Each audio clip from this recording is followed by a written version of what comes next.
Hace mucho tiempo atrás, cuando aún todavía estaba bajo el aprendizaje de mi pastor, una de las cosas que sucedían cada cierto tiempo, no podríamos decir que esto era constante, era que de algún momento se entraba en algunos percances económicos dentro de lo que era el fin de mes.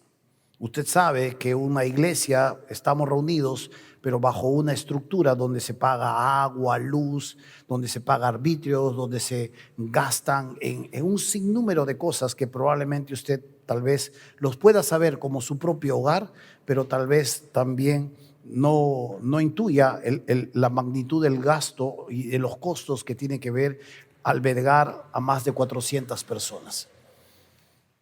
Pero esto era a veces algo que turbaba a mi pastor, y era algo que de alguna manera no tenía que ver con su responsabilidad, sino tenía que ver con la responsabilidad de aquellos que, entendiendo esta verdad, simple y llanamente no lo estaban asumiendo. ¿Cómo cree usted que Jesús financiaba su ministerio terrenal? Imaginemos un momento al Señor Jesucristo despertándose muy temprano en la mañana. Dice la Biblia que Él iba muy temprano, aún a oscuras, a buscar el rostro de su Dios, y orando con su Padre, pasando un tiempo con Él. Luego venía y se unía con sus discípulos. ¿Cómo cree usted que Él financiaba todo este equipo que le seguía? ¿Cómo usted cree que Él no solamente estaba a cargo de 12, sino que aún también habían personas que estaban con Él y que lo seguían a lo largo del camino? ¿Cree usted que Él se levantaba y en un momento a otro Él hacía un milagro para el desayuno, luego pasaba el día, hacía otro milagro para el almuerzo, de pronto si faltaba esto, otro milagrito por acá y otro milagrito por allá, y todos los días durante 3 años y medio de su ministerio sucedieron muchos milagros o mini milagros para que Jesús pudiese sustentar el proyecto divino que Dios le había enviado a ejecutar aquí en la tierra? Cuando miramos un poco acerca de cómo Jesús financió su trabajo misionero, podemos más bien rastrear a quienes financiaron el trabajo misionero que Jesús vino a hacer aquí en la tierra. ¿Alguna vez usted se ha puesto a pensar en ello? Hubo una vez que un hombre que tenía mucho poder adquisitivo se acercó a Jesús y le pidió a Jesús que él quería ir con él. Señor, déjame seguirte. Jesús usó una de las gráficas de la naturaleza y le dijo: las zorras tienen sus guaridas, las aves del cielo tienen sus nidos, pero el Hijo del Hombre, o sea yo, no tiene ni dónde recostar su cabeza. Aunque Jesús era Dios y aunque estaba caminando sobre la tierra bajo la voluntad de su Padre, Él fue muy austero en sus gastos. Cuando usted mira, Él podía a veces dormir en intemperie, como a veces podía ser alojado en la casa de sus amigos. Habían amigos como Lázaro, habían amigos como Nicodemo, habían amigos que de alguna manera lo sustentaban. Y no dudo que muchos de ellos que luego se convirtieron y pudieron tener el poder adquisitivo fueron los que sustentaron mucho de lo que él estaba haciendo aquí en la tierra. ¿Sabe? Otra de las cosas que nosotros podemos ver es que él no necesitaba un local, no pagaba agua, no pagaba luz, no pagaba arbitrios, porque donde ocurría le daba la enseñanza al pueblo. Podía ser a la intemperie, podía ser en la casa de un amigo, podía ser en las montañas, podía ser en un huerto, o también podía ser en un lago o encima de una barca. Donde se presentara la ocasión, él estaba dispuesto a darle la enseñanza a sus discípulos, y esto no hacía que tuviese gastos en cuanto a todo lo que tenía que ver con la logística, pero de que necesitaban una caja chica, la necesitaban y la tenían. La Biblia nos enseña que Judas era el que manejaba la caja chica. Pero ¿de dónde salía? En algún momento Jesús tuvo que pagar impuestos al entrar a una ciudad. Y cuando se lo reclamaron, mandó a Pedro, un milagro, pescar el pez, abrirle la barriga al pez y luego sacar el estatero y pagar el impuesto o la aduana en ese momento, que era por él y era por Pedro. Pero estos milagros no eran muy comunes y no eran muy seguidos para que Jesús sostuviera el ministerio terrenal que su Padre le había enviado a hacer. Es importante entender claramente y ver personas que le rodearon. Nicodemo es una de estas personas que tenía no solamente poder adquisitivo, era un hombre rico, dice las Escrituras, sino que también era un hombre principal. O sea, No solo tenía conexiones religiosas con la élite del liderazgo religioso, sino que también tenía conexiones en lo que tiene que ver la política. ¿Usted cree si en algún momento cuando Jesús fue crucificado y estaba ahí inerte en la cruz, su cuerpo allí colgado, se le hubiera ocurrido a Pedro decirle a uno de los que estaban en la puerta: oye, por favor, quiero hablar con Pilatos? Y Pilatos, ¿quién es? Pedro. ¿Pedro? ¿Quién es Pedro? ¿Tú crees que hubiera recibido Pilatos a Pedro? Pedro, cuando nos describe las escrituras, era del vulgo, sin letras. Nunca hubiera podido tener acceso a poder estar frente a Pilatos. Pero José de Arimatea y a su vez también este hombre llamado el fariseo Nicodemo tuvieron acceso. Pudieron presentarse delante de ellos y pidieron el cuerpo, cosa que no podía ocurrir así nomás. Y tuvieron acceso rápidamente a un rango muy alto dentro de lo que era la gobernación allí y se lo entregaron. Cuando nosotros vemos las escrituras, la forma en cómo fue financiado, nos vamos a dar cuenta de manera extrabíblica también que muchas de las cosas que Jesús tenía como recursos para poder sostener y echar a andar el proyecto divino tenía que ver con sus amigos. Tenía que ver con personas que le rodeaban. En alguna oportunidad, cuando visitaba Betania, había un pata ahí que se llamaba Lázaro. Lázaro tenía sus hermanas y tenía una casa. Y yo me imagino a Jesús llegando ese día a la casa de Lázaro, pero el problema es que no llegaba solo.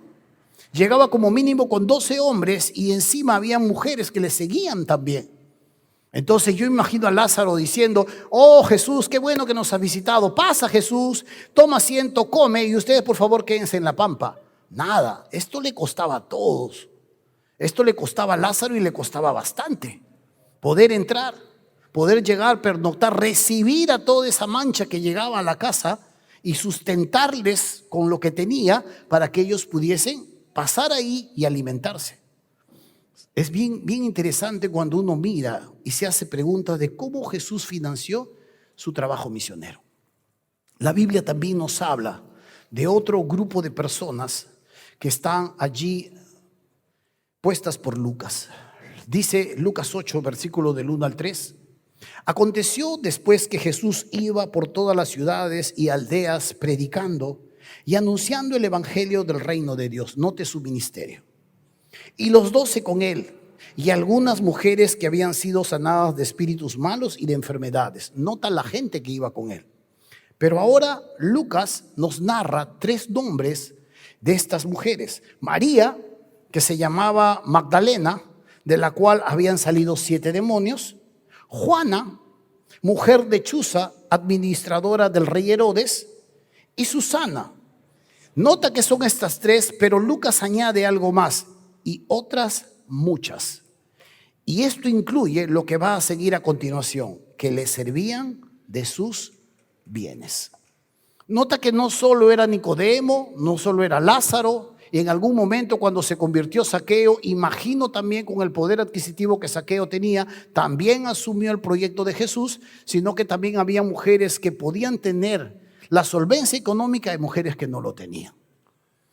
Una de las mujeres importantes que nombra Lucas es Juana. Juana era la mujer de Chuza, administrador del rey Herodes. No estábamos hablando del rey Herodes el Grande, sino Herodes Antipas.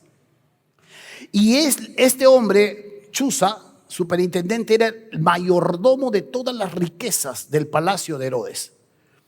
Y Juana tenía todas las conexiones políticas allí. ¿Cómo cree usted que Lucas, que escribe el Evangelio, se entera de que Herodes piensa que este Jesús es el Juan el Bautista que ha resucitado? ¿Cómo cree usted quién tendría acceso a información privilegiada que solo se daba en los cuartos del palacio? Juana no solamente era una mujer que seguía a Jesús y le servía de sus bienes, sino que también tenía la oreja puesta en palacio. O, como sucede con todos nosotros los varones cuando llegamos a casa después de haber trabajado, ¿y cómo te fue? Si pasamos la barrera de decir solo bien, podemos empezar a hablar otras cosas. Sí, pasó esto y lo otro y esto y lo otro. Y yo imagino que Chuza le puede haber contado algunas cosas ahí a su esposa Juana. Y Juana se importaba, se llenaba de la información necesaria y de alguna manera contaba dentro del equipo donde ella estaba junto con el maestro. ¿Por qué le hablo esto? Porque de alguna manera esta es una de las partes que mucho se habla y se habla a veces mal. Cuando uno revisa las redes sociales se va a dar cuenta que hay muchos opinólogos en cuanto a las finanzas y la Biblia.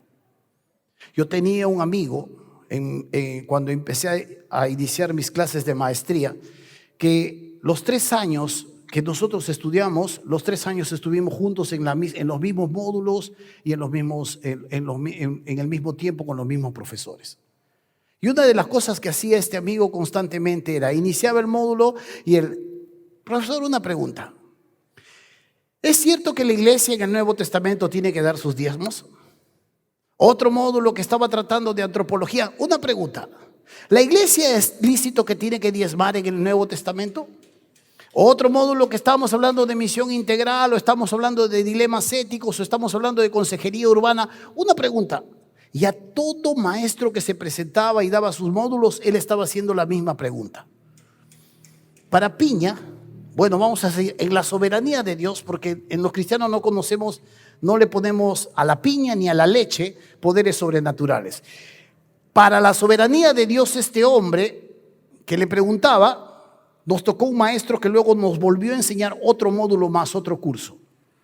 Y cuando el profesor lo escuchó un poco y empezó a hablar nuevamente con la pregunta, el profesor le dijo, oye, yo te he escuchado esa misma pregunta hace módulos atrás, le dice.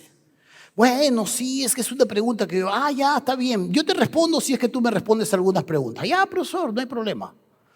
Y empezó a preguntarle. Dime, ¿en qué iglesia congregas? Le dijo. No necesariamente yo congrego, dijo mi amigo. Lo que pasa es que yo soy un consultor. Yo voy a una iglesia, ayudo en otra iglesia y voy ahí, pero no, está bien, esa es tu labor como cristiano, le dice. ¿En cuál es la iglesia donde es tu base, donde tú congregas? No, yo no tengo una iglesia donde congrega. Y le dice, ¿y qué es lo que tú haces? Yo soy un consultor que mira y ayuda a las necesidades de las iglesias. Muy bien, pero ¿quién te ha enviado? ¿Dónde tú rindes cuentas? No, yo no rindo cuentas, es que yo soy un teólogo posmoderno, dijo. ¿Posmoderno? Le dice el profe. ¿Sabe lo que significa un teólogo posmoderno? Claro, le dice, yo soy un teólogo posmoderno. Le dice, o sea que así como crees en Jesús, también Buda es tu Dios. El pata empezó a escuchar. Y así como tú lees la Biblia, lees el Bhagavad Gita de los hinduistas, y también es una autoridad para ti el Corán, le dice, y el budismo Zen, y él estaba escuchando. Y también entonces crees en Alá, y crees que Mahoma es el profeta y que todos deberíamos... No, le dice, no, es que ese es un posmoderno. Hay un menjunje donde no hay un solo Dios y más bien nos unimos y hacemos un solo Dios y la cuestión es que adoramos a Dios. Él dijo, no, yo no soy ese. Entonces le dice, tu problema no tiene que ver con la iglesia, tu problema tiene que ver con tu corazón y el dinero, le dice. Ese es tu problema. Mi amigo no sabía qué responder en cuanto a esa afirmación que le dio el maestro, pero ese era su problema. Ese era la abundancia de su corazón. Y continuamente estaba buscando un pretexto para no apoyar o para no dar o no invertir o, como vamos a ver en esta serie, para no sembrar en el proyecto divino de Dios. Él estaba buscando de alguna manera algo de donde asirse. Y uno podría pensar, claro, pues es que probablemente le faltaba dinero. No, era un amigo que tenía dinero. Dinero no era su problema. Él trabajaba en la SUNAT en una parte muy privilegiada y tenía un enorme sueldo que no solo le alcanzaba, le sobraba. Su problema no era que tenía carencias. Su problema era que él no podía deshacerse o invertir o dar o generosamente entregar a una parte que no le estuviese quitando. ¿Sabe?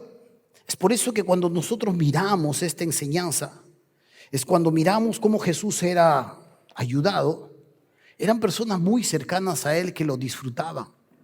Eran personas que escuchaban de su enseñanza Eran personas que disfrutaban de su presencia, eran personas que tenían un nexo claro con Él. Y este es un principio que tú puedes ver de aquellos que de alguna manera, cuando hay una relación viva con Él, cuando hay una relación constante con su presencia, con su aprendizaje, con sus palabras, con su voluntad, no es duro poder invertir en el reino de los cielos. Cuando tú ves gente distante en cuanto a eso, cuando tú ves gente que no puede creerle, gente que no puede entender, no puede saber de algunas cosas, siempre será un tropiezo para sus corazones. Vamos a abrir nuestras Biblias en 1 Corintios capítulo 9. La semana pasada anunciamos que esta carta nos iba a dar la plataforma para esta próxima enseñanza que hoy vamos a empezar a desarrollar. La enseñanza de hoy tiene que ver con la disputa del labrador. El que había plantado ese jardín, el que había sembrado con la palabra, con la oración, con ruegos, con esfuerzos, ahora estaba teniendo una disputa con esa parcela de personas que habían crecido ahí en la ciudad de Corinto. El pastor de este lugar, el apóstol de este lugar, era un hombre que había batallado grandemente por 18 meses. Les había enseñado las escrituras, los había discipulado y él había estado con ellos durante bastante tiempo y ahora estaba en una disputa con ellos. Ellos habían decidido, bajo influencias externas de personas que se llamaban los judaizantes, algunos creen que eran otro tipo de personas como Pedro y como Apolos, pero más se nos acerca a estos judaizantes, personas que habían jurado bajo maldición no comer, no beber, no tomar agua si es que no mataban al apóstol Pablo. Y eran personas que lo seguían de poblado en poblado. Si Pablo iba hacia un lugar, ellos llegaban ahí, trataban de deshacer, de poner tropiezo, y Pablo se iba a otro lugar, ellos pasaban un poco de tiempo, lo alcanzaban, y nos hacía acordar muchísimo a cómo Jesús era constantemente seguido por estos líderes religiosos, los fariseos, los saduceos, los escribas, que estaban buscando manera de ponerle tropiezo al ministerio del Cristo. Estas personas habían llegado a introducirse dentro de la iglesia y la iglesia estaba votando a su maestro, estaba votando a su padre espiritual. Lo vimos la semana pasada. Y él estaba tratando no de ganarlos en cuanto a lo económico, lo financiero, sino volverlos hacia ellos, a su corazón. La semana próxima vamos a ver la segunda carta donde esto ya sucedió. Ellos han reaccionado, ellos se han arrepentido y ahora se han reconciliado con su padre espiritual. Pero aquí hay una disputa que se está dando y esto está trayendo fuertes problemas. ¿Sabe?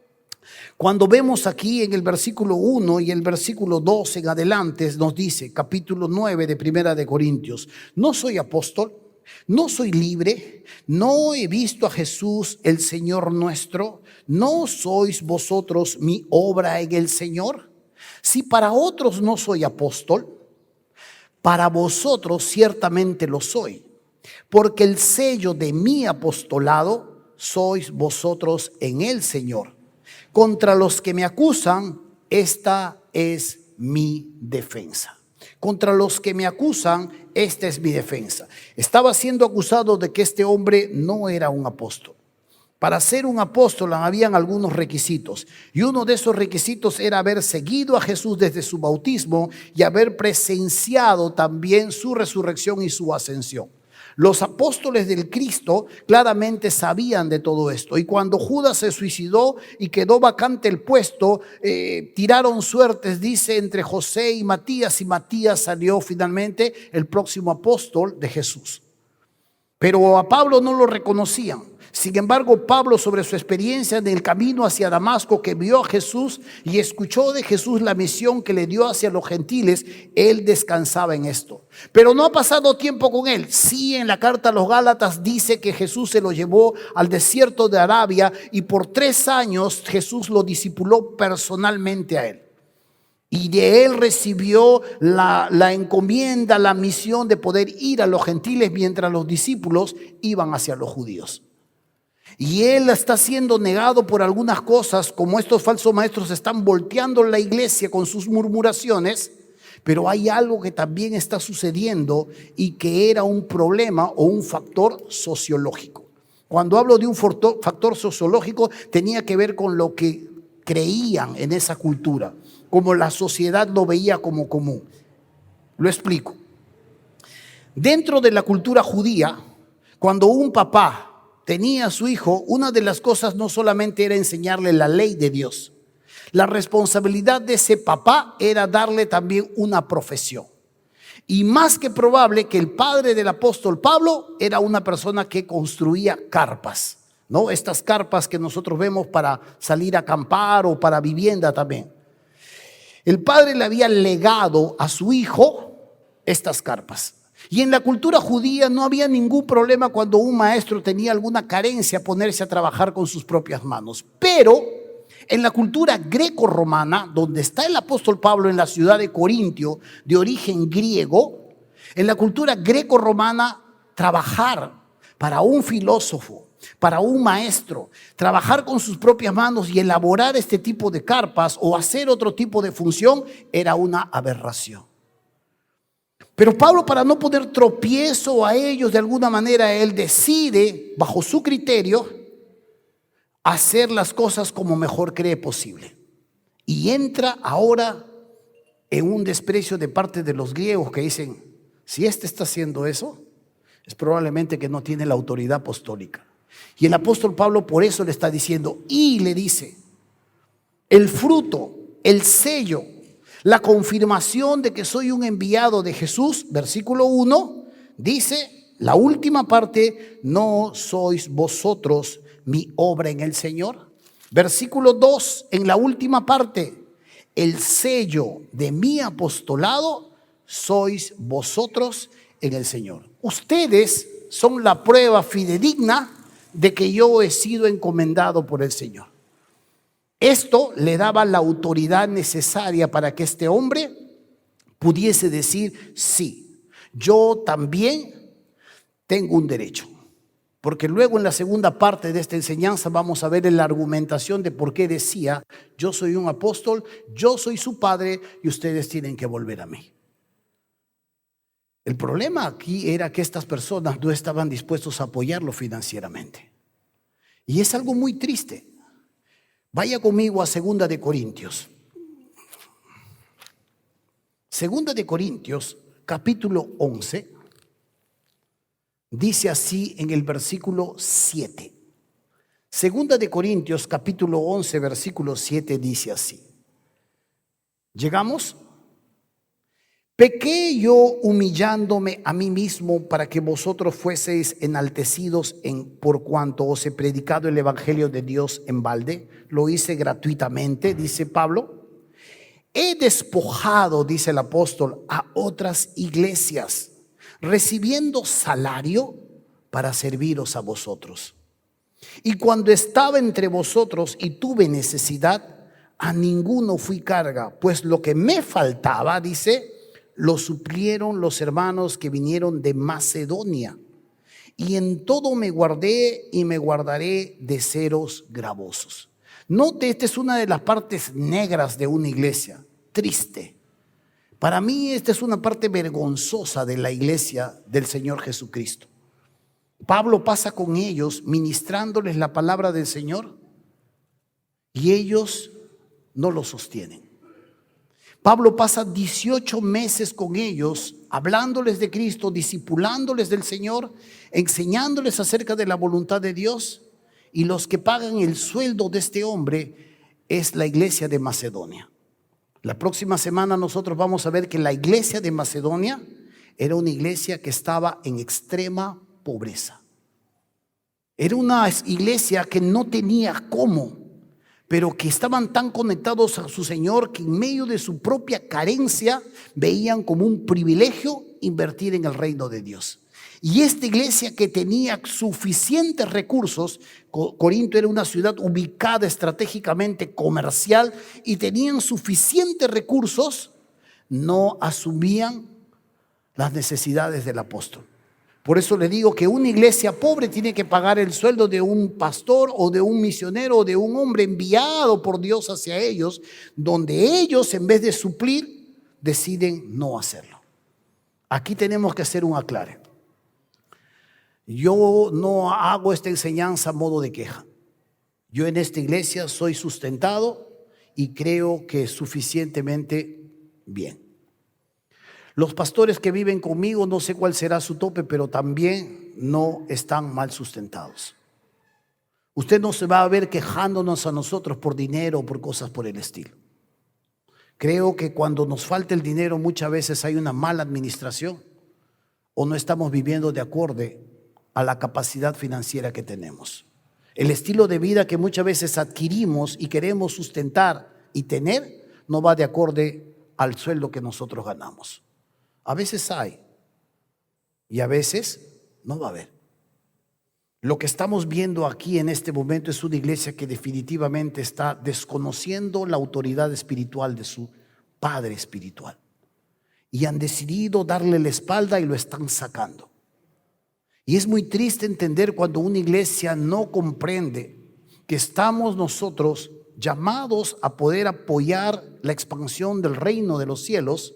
Porque así como otros apoyaron y así como otros sustentaron un misionero y así como otros sustentaron los gastos para que alguien acá pudiese escuchar el evangelio, así también nosotros sustentamos a otras personas.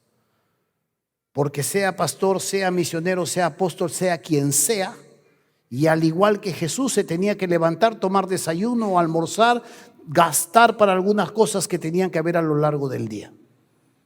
Y cada uno de nosotros sabe, como personas en este mundo, que este mundo exige los gastos necesarios. Y hay una disputa por eso con el labrador. Este labrador va a hacer claramente alusión de que ellos no lo están aceptando. Y el mejor muestra para que ellos puedan entender que el poder de Dios está entre ellos, son ellos mismos. Yo les evangelicé, yo les he predicado, yo les he discipulado, y ustedes son el sello de mi apostolado, les dice el apóstol Pablo. ¿Por qué hablo de este sello? Porque luego vamos a ver una palabra muy importante que empodera a este hombre de Dios o a una mujer de Dios que hace la obra del Señor. El pastor Alfredo Smith, uno de los fundadores del Lima al Encuentro con Dios, de la Alianza Cristiana y Misionera, él hablaba de los dos tipos de hombres que existen dentro del reino de los cielos. Aquellos que Dios ha llamado y ha llevado y aquellos que son autoimpulsados. Los autoimpulsados, dice, son un poco peligrosos, porque los autoimpulsados tienen todo el deseo de hacer cosas para el Señor, pero descansan sobre su carisma, descansan sobre su habilidad, descansan sobre su capacidad. Pero si la presencia de Dios no va con ellos, tarde o temprano esto no prospera. Yo lo he visto. He visto hombres muy dotados, con mucho carisma, pero ha sido cuestión de tiempo antes de que colapsen y cierren una iglesia. Y ahí está, usted lo puede ver. Pero cuando uno ha sido empoderado y llamado por Dios para hacer la obra, es algo como Moisés le dijo a Dios antes de salir de Egipto: si tu presencia no va con nosotros, nosotros no vamos. Y esto es lo que estamos viendo aquí en este momento, tenso entre un padre espiritual y los hijos que no están reconociendo a su padre.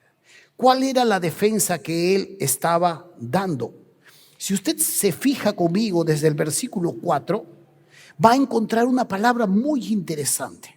Dice así: ¿acaso no tenemos derecho? Fíjese en esta palabra derecho, de comer y beber. ¿No tenemos derecho de traer con nosotros una hermana por mujer, como también los otros apóstoles y los hermanos del Señor y Cefas? ¿O solo yo y Bernabé no tenemos derecho de no trabajar? ¿Quién fue jamás soldado a sus propias expensas? ¿Quién planta viña y no come de su fruto? Si usted se fija hasta el versículo 12, nuevamente va a hablar de esta misma palabra. Si otros participan de este derecho sobre vosotros, ¿cuánto más nosotros? Versículo 12 también. Pero no hemos usado de este derecho, sino que lo soportamos todo por no poner ningún obstáculo al evangelio de Cristo. Fíjese usted acá. El apóstol está defendiendo esta labor que él tiene entre ellos y está usando una palabra muy interesante. Esta palabra es exousia. La palabra exousia No la va a reconocer así rápidamente en el Nuevo Testamento, pero cuando usted la mire en el idioma griego, usted va a entender más claramente las cosas. La palabra exousia, este jueves estábamos estudiando en Escuela de Siervos, en el curso que estamos llevando juntos. La palabra exousia nos habla de la autoridad legal que tiene Dios para gobernar el universo. Por ser el dueño, por ser el diseñador, por ser el creador, Él tiene todo el pleno derecho para hacer lo que le dé la gana con su creación. Estamos hablando de una manera extrema. Él tiene el pleno derecho porque es el dueño, es el creador, es el sustentador. Pero luego hay otra palabra que también habla de derecho y es la palabra dunamis, que es el poder. No solo tiene el derecho legal como dueño de lo que es, sino también tiene el brazo suficiente para hacer que las cosas sucedan. Él puede caminar sobre el mar, como viola las leyes que están establecidas en la naturaleza. Él tiene no solamente el derecho, lo puede hacer, sino que a su vez también tiene el dunamis para que eso suceda. ¿Cómo puede resucitar un muerto? Se está podrido hace 4 días. ¿Tú lo puedes hacer? No, Él tiene el pleno derecho para hacer que suceda. Es el dueño, es el creador, es el sustentador de esa carne. Y tiene el dunamis también para que ese hombre se vuelva a levantar y tenga carne de bebé. Podríamos hablar de muchas cosas más. Y Pablo está usando esta palabra que tiene también frente a los corintios. Tengo el pleno derecho sobre ustedes. Esta misma palabra es la que Jesús nos dice ahí cuando acaba en Mateo capítulo 28, toda potestad me ha sido dada en el cielo y en la tierra. Por tanto, vayan y hagan discípulos. Él está diciendo, tengo el pleno derecho. Dice, toda exousia se me ha dado tanto en el cielo como en la tierra.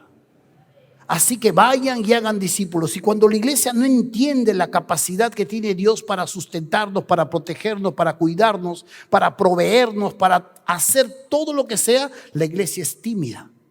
La iglesia se mira a sí mismo, se asusta, mira sus propios recursos, mira su propia salud, mira su propia capacidad y no descansa en aquel que tiene el pleno derecho para hacer que todo eso pueda ser sustentado por Él. Amén. Es esta misma palabra que yo le digo. Cuando usted mira aquí los versículos, en las reglas de la hermenéutica dice, si hay una palabra que se repite 2 veces es importante, pero si se repite 3 veces hay que estudiarla. Aquí Pablo la repite 5 veces. Y es sumamente importante poder investigar qué es lo que sucede con esta palabra. Y Pablo está siendo empoderado y le dice, yo tengo mi plena autoridad para hacer con ustedes y reclamarlos a ustedes como hijo. ¿Dónde está mi autoridad? ¿Dónde está mi sello? Son ustedes. Son ustedes los que se convirtieron en el poder del Señor con el Evangelio. Son ustedes los que han aprendido a través de la palabra. Son ustedes mis hijos espirituales. Son ustedes a los que yo he discipulado por 18 meses. Y ellos han sido envenenados. Y ellos de alguna manera están rechazando a su padre espiritual. Por eso es que la enseñanza del día de hoy tiene que ver con la disputa del labrador. El que sembró ese jardín, el que abonó ese jardín, el que regó ese jardín y el que permitió que ese jardín fuese deshierbado, está siendo sacado de su propio jardín y los frutos lo están rechazando y están mirando a un nuevo labrador. Es importante poder ver por qué digo esto y por qué introducimos esto. Porque ellos están en este momento perdiéndose la enorme oportunidad de poder acudir a lo que Dios enseña en cuanto al sustento del plan divino. En el Antiguo Testamento, Dios había establecido un impuesto para que todos los sacerdotes, los levitas y todos los que trabajaban en las cosas del Señor fuesen sustentados económicamente. Dios estableció un impuesto que era el 10%, esto es lo que conocemos como el diezmo. Y toda la población tenía que tener o de su cabra o de sus ovejas o de sus granos o de lo que sea, traía el 10% a la casa del Señor y ahí había alimento para su casa y los sacerdotes eran atendidos. A los sacerdotes y los levitas no les habían dado tierras. El Señor les dijo, yo voy a ser su herencia.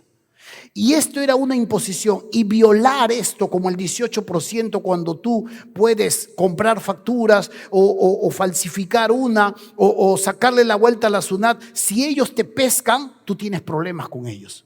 Violar este impuesto que daba Dios del 10% como diezmo les traía problemas a ellos. Por eso es que usted lee Malaquías y va a escuchar que su cosecha se lo había comido el devorador, el saltón, que ellos estaban acumulando y pareciera que estuviesen echando en saco roto y como hueco se estaba yendo. Ellos estaban de alguna manera sufriendo las consecuencias de violar ese mandamiento, ese impuesto que Dios había puesto para que haya alimento en la casa de los sacerdotes. Pero en el Nuevo Testamento las cosas cambian. En el Nuevo Testamento ya no hay sacerdotes. Toda la iglesia somos los sacerdotes. Y si de alguna manera nosotros empezamos a dar y si de alguna manera nosotros estamos involucrados en el proyecto de Dios, tomamos como esa referencia el mínimo del 10% para entregar de manera generosa al Señor y no como algo para hacer un trueque o para que no roben mi casa o para que me prospere o para que me vaya bien. Cuando tú miras las personas que daban al Señor, eran las personas que disfrutaban del Señor. Los que tienen problemas con dar para el Señor son personas que normalmente usan al Señor, viven al Señor, pero no lo disfrutan. Toman de Él, gozan de las bendiciones, pero dar para Él, dar para el proyecto, dar para que otros más se puedan salvar como tú y yo, Chola, nos salvamos. Acuérdate cómo estábamos de fregados y ahora nuestra familia es otra, pero para que otros más no, ahí no más. Esto tiene que ver solo conmigo. Y no entienden los planes que el Señor tiene para ellos. Es por eso que nosotros vamos a encontrar dentro de lo que es el Nuevo Testamento en la iglesia esta palabra derecho. Esto redefine mucho de lo que nosotros escuchamos como el diezmo y la ofrenda. Se tenía que dar. La próxima semana vamos a entender esto.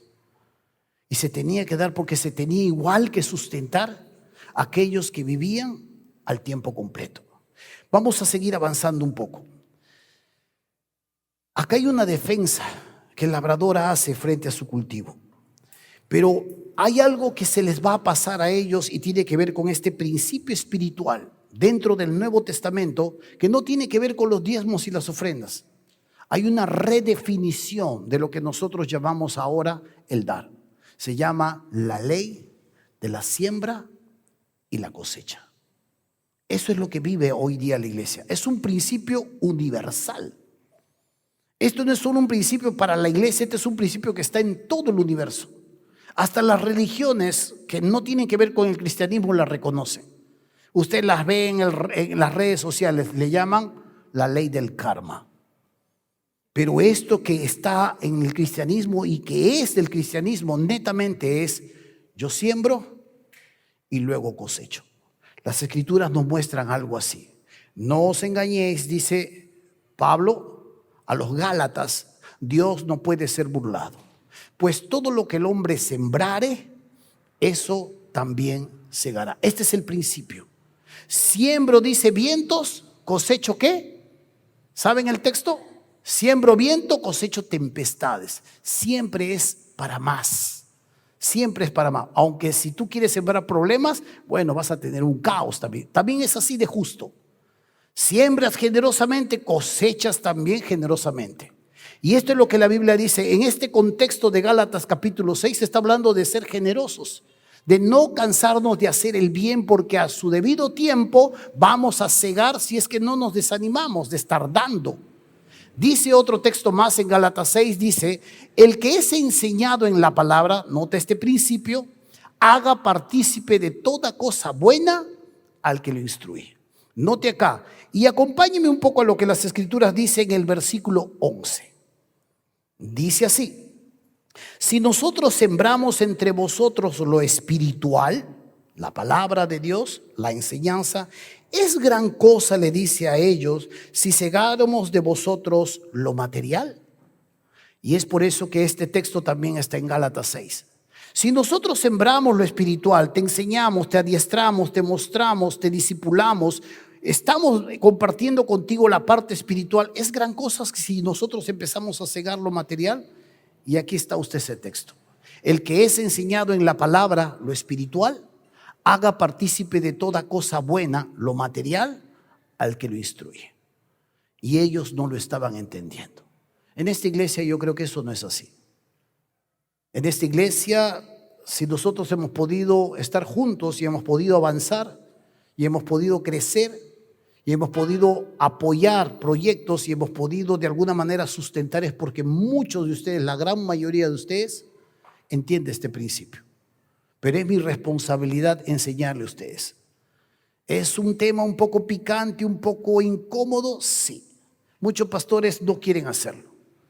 Pero la Biblia nos dice, según lo que Pablo le dice a los ancianos en la playa de Mileto llorando, les dice: yo estoy libre de la sangre de todos ustedes, les dice, porque yo les he enseñado todo el consejo de Dios.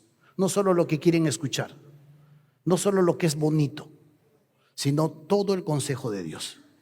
Y cuando aquí se acabe todo y de pronto nos vamos a la presencia del Señor, Dios nos va a decir: por favor, pásame a Carlos Solsol para que me rinda cuentos de lo que sucedió en la alabanza.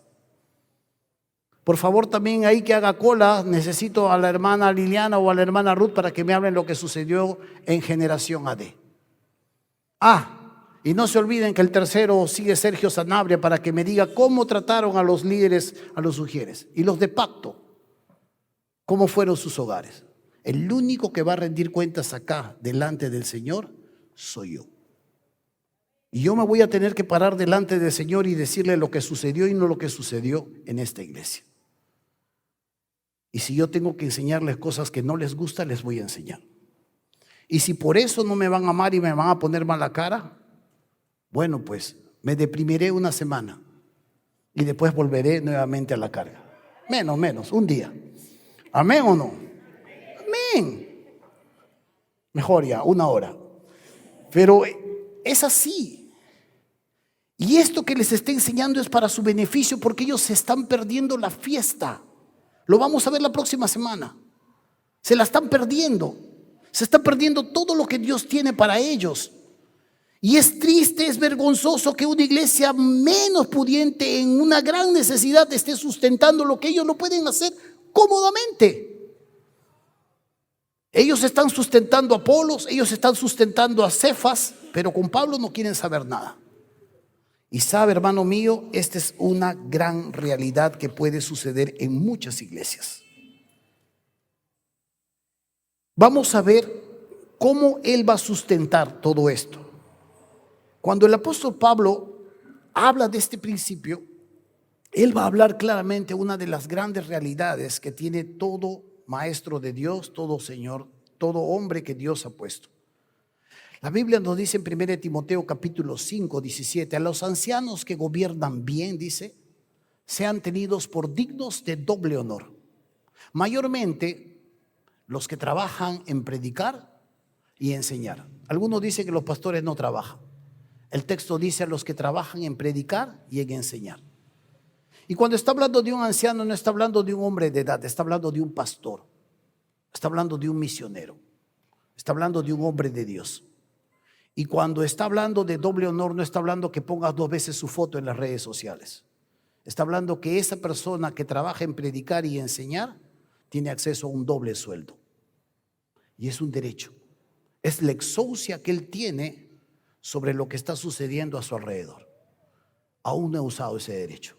No vaya a murmurar todavía. Estoy sostenido. Y si a veces me puede faltar y a veces tengo que buscarla, la busco. Y para mí no hay problema. He trabajado toda mi vida. Pero claramente la Biblia nos enseña de estos derechos que un hijo de Dios, un hombre de Dios puede tener. Vamos a ver 4 razones para terminar esta enseñanza y vamos a encontrarnos el próximo domingo si Dios quiere. Pablo va a usar 4 ejemplos.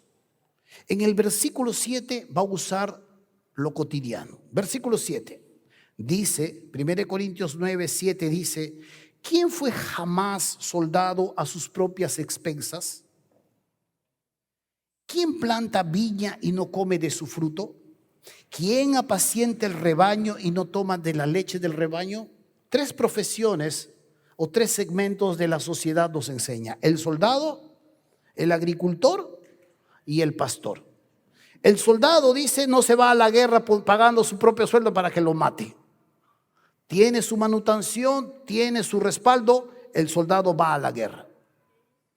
Luego habla del agricultor que planta una viña.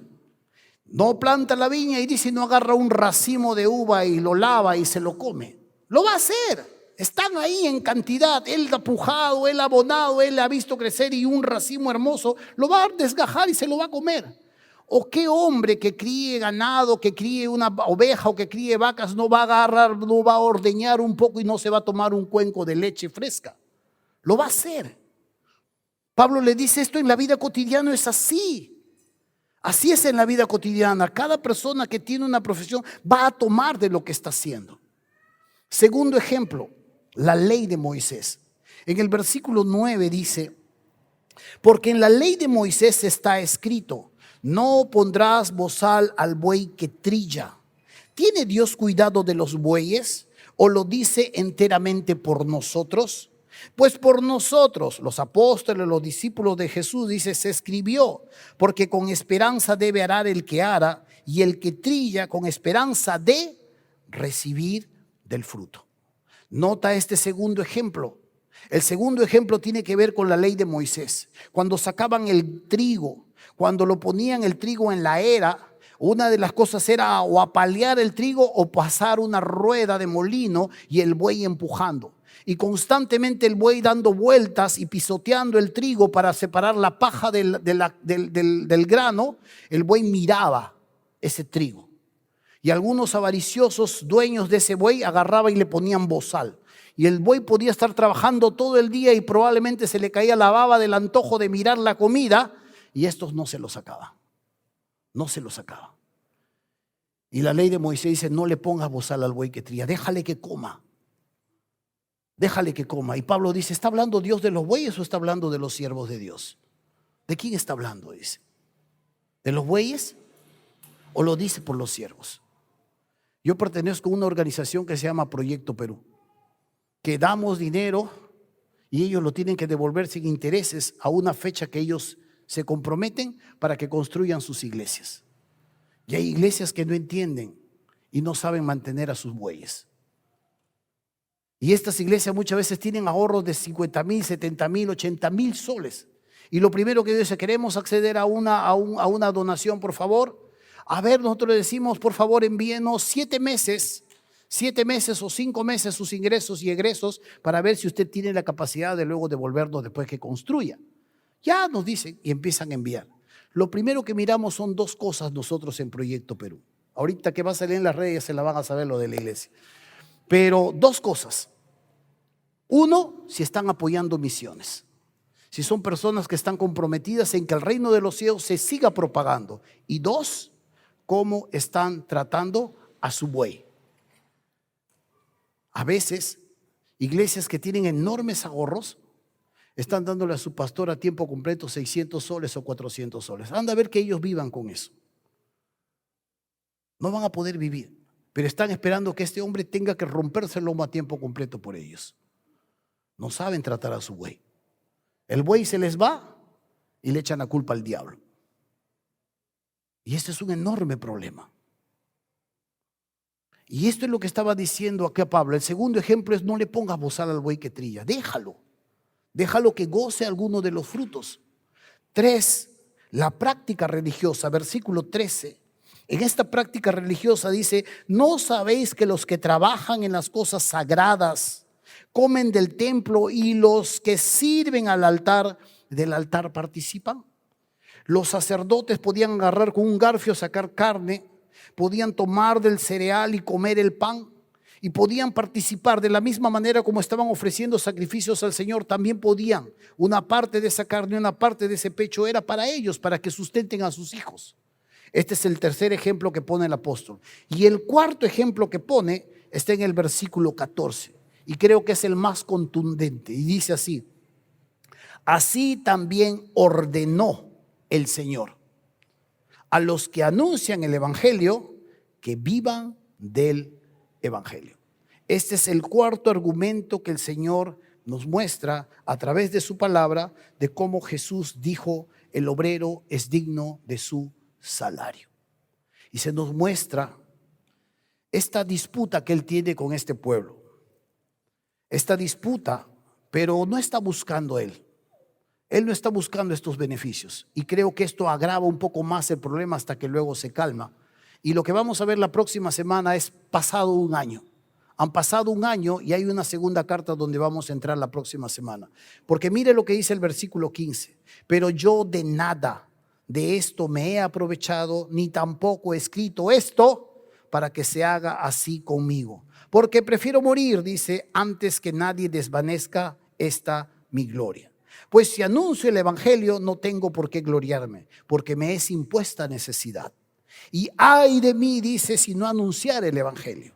Por lo cual, si lo hago de buena voluntad, recompensa tendrá. Solo Dios sabe cómo puede sostenerlo. Pero si de mala voluntad, la comisión me ha sido encomendada. Me sostengan o no me sostengan, igual yo tengo que hacerlo. Y esta es la realidad. Por lo cual, dice, ¿cuál es mi galardón? Que predicando el evangelio, presente gratuitamente el evangelio de Cristo para no abusar de mi derecho en el evangelio. Una vez más, vuelve a notar esta palabra. Quiero terminar con esto. Esta enseñanza del día de hoy sienta las bases netamente para una iglesia que no entiende claramente este principio que vamos a desarrollar la próxima semana. Un principio que no es un impuesto de diezmos y ofrendas. Es un principio que se introduce en el reino del Señor y que la gente está capacitada, porque no lo hace por punche, no lo hace por miedo, no lo hace por interés, no lo hace por egoísmo para que Dios me repercuta en la carne. Los que vivían bajo la ley, bajo el temor del juicio, bajo el temor de la maldición, lo hacen porque disfrutan a su Dios, porque están capacitados para verlo, para oírlo, para disfrutarlo y para que de alguna manera también apoyar con lo que Dios les da el proyecto divino que Dios mandó a su Hijo en la tierra. Amén. Esta es la idea de lo que nosotros en esta mañana, hasta aquí hemos cerrado esta etapa.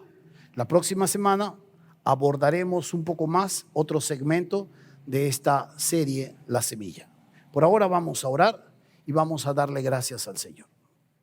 Oramos.